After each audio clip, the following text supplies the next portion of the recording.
मागच्याला मी तुम्हाला सांगितलेलं होतं की मुदगल होल्डिंग करून ठेवणे. ओके, दोन्ही हाताने तुम्ही मुदगल होल्डिंग करून ठेवायचे.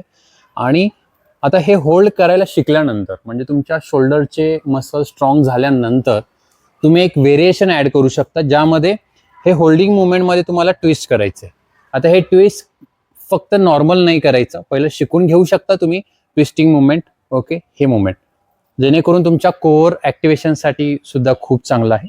आता हेच व्हेरिएशन तुम्हाला काय करायचं, लंजेस पोझिशनमध्ये जायचं आहे. ओके, लंजेस पोझिशन म्हणजे हे नॉर्मल टास्क, इथून तुम्हाला जसं आपण एखादा पाऊल टाकतो पुढे, ओके, त्या पद्धतीने एक पाऊल पुढे टाकायचं आहे आणि खाली जाऊन लंजेस होल्डिंग पोझिशनमध्ये, म्हणजे तुम्हाला या होल्डिंग पोझिशनमध्ये कोअर ॲक्टिवेशन करायचे. 1 2 5 रिपिटेशन पासून चालू करा.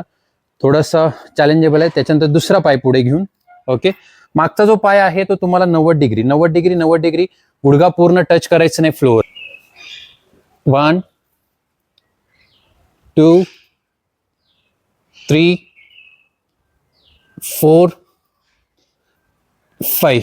ओके, याचे तुम्ही 5 10 15 रिपिटेशन प्रत्येक साईडला घेऊ शकता. ज्या साईडला लेग तुमचा पुढे आहे त्याच्या साईडला तुम्हाला हा ट्विस्टिंग करायचं आहे.